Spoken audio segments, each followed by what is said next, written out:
with this recent discussion of migration in the United States, Francis versus Trump, Francis versus J.D. Vance, the American Cardinals practically doing cartwheels, the American bishops doing cartwheels over Francis's recent letter, you get a different view. And that is, what do Catholics outside the United States think of this? You're getting two competing views, because of course we are. There is this talk of renewal of the American Episcopate. And you might recall that in November, right around the election, Cardinal Cupich, Cardinal McElroy, and Cardinal Joseph Tobin, all of the United States, all close allies of Francis, met with Francis in the Vatican. And they discussed renewing the American Episcopate, how there was a whole host of dioceses without a bishop, and how this was a great opportunity to bring in new bishops who were open-minded, meaning they were open to synodality and Francis's new program for the church. And then afterwards, we started getting a bunch of appointments, and they were all pro-synodalists of various kinds. And so this is not lost on a lot of observers outside the United States.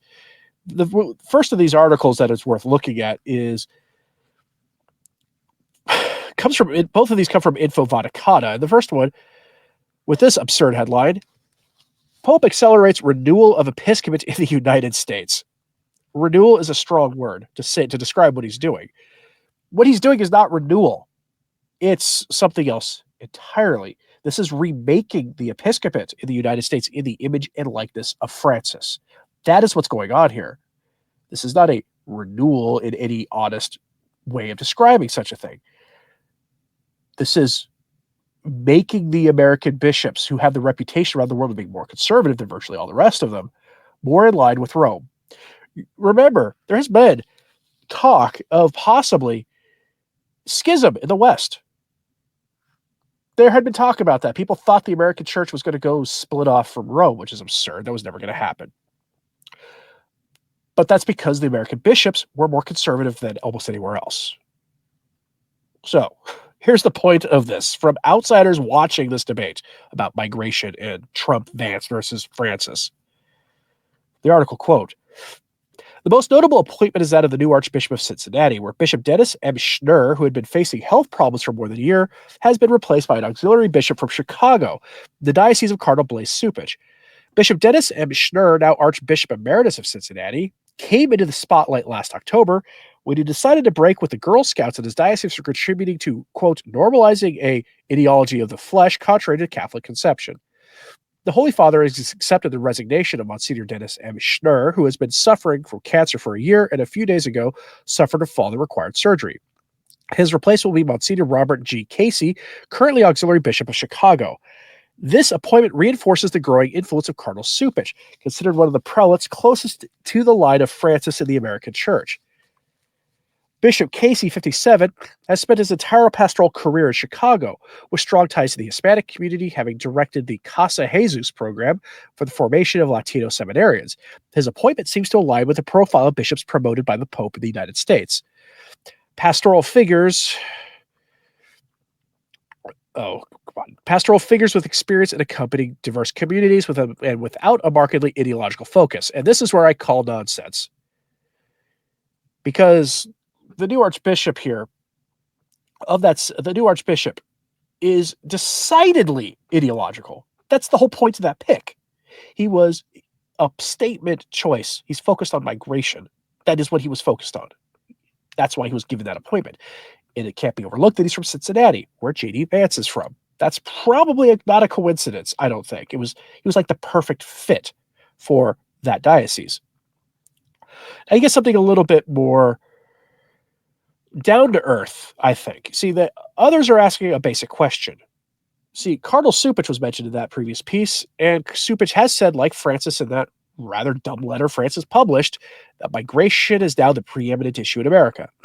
Previous to that, it was the sacrifice of the most vulnerable and the preborn to Moloch, which the U.S. bishops have always said was the preeminent issue, not the removal of unwelcome guests. Now, Cupich has said that this is the preeminent issue in America.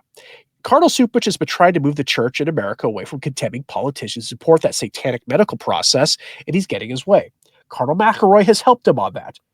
Cardinal Tobin has as well. These bishops have tried to move the church away from opposing the sacrifice to Moloch in exchange for probably political access.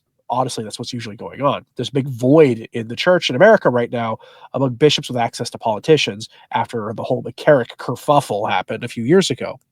And so we get this other article from Info Vaticana that gives us this headline: Seepage and migration, a disproportionate priority. Yes, it is a disproportionate priority. This is an absurd priority of seepage, but because he calls something that is not the preeminent issue in America the preeminent issue in America. It's a preeminent issue politically, but the church's interests don't always line up with what's going on politically. That's just the nature of the church. And yes, the church should have a voice in this, and the church should be reminding people to treat those in question with dignity. That should go without saying. But unfortunately, seepage is taking a stance that completely contradicts canon law, contradicts what every major theologian in history has said on this, and what the popes have said. So here's the more sensible take. Quote, speaking to Vatican News, Cardinal Seepage, said, I deeply appreciate the prophetic witness of Pope Francis. The Holy Father has clearly identified for the bishops and the Church of the United States that the protection and defense of the dignity of migrants is the preeminent urgency at this moment. He added, I am grateful for your support for the bishops who have criticized the mass and indiscriminate removal and the criminalization of them, as well as for your call for all bishops to walk together and defend the human dignity of migrants in our country. Seepage also stressed that Catholics must develop a, quote, well-formed conscience in order to critically judge policies that are based on force and distortions. According to him, the legitimate regulation of migration must never undermine the essential dignity of the person. Seepage's words are not surprising, but they are revealing. Why is the immigration issue, according to him, the preeminent urgency for the church in America? Aren't there other serious issues that require equal or greater attention? The de-Christianization of the country, the vocation crisis, the collapse of mass attendance, the advance of the ideology of the flesh in Catholic schools. It seems that all of this is relegated to the background in favor of a discourse that is more aligned with the progressive political agenda than with comprehensive defense of the faith. The church has always defended the dignity of every person, regardless of his or her origin. However, this does not mean the states do not have the right to regulate the issue at hand in a just and prudent manner. The Catechism of the Catholic Church in paragraph 2241 states that, quote, nations may impose conditions required by the common good for the admission of foreigners. In other words, migration policy cannot simply be a matter of open borders, but must balance the right to migrate with the security and well-being of citizens. But in the discourse of Seepage and other prelates who follow this line, the issue seems to be reduced to a simplistic moralism. Those who defend stricter regulations are insensitive. Those who advocate total openness are the true disciples of the gospel, as if prudence and charity were incompatible. Another striking point is what Seepage does not say. He does not speak of the political instrumentalization of the church in this matter. He does not mention how many Catholic NGOs, financed with government funds, have turned immigration into a lucrative business. He says nothing about how the mass exodus from Latin American countries is leaving their nations without young forces and without hope of reconstruction. And of course, it does not mention the problem of criminality associated with certain forms of illicit migration, nor the suffering of local communities overwhelmed by an uncontrolled influx. End quote. And he can't mention those things. Seepage cannot mention those things, because to mention those things gives credence to what virtually like 3/4 of the American population think on this. I don't know if you've seen those numbers, but on this issue, the overwhelming majority of the American population is with J.D. Vance and Donald Trump.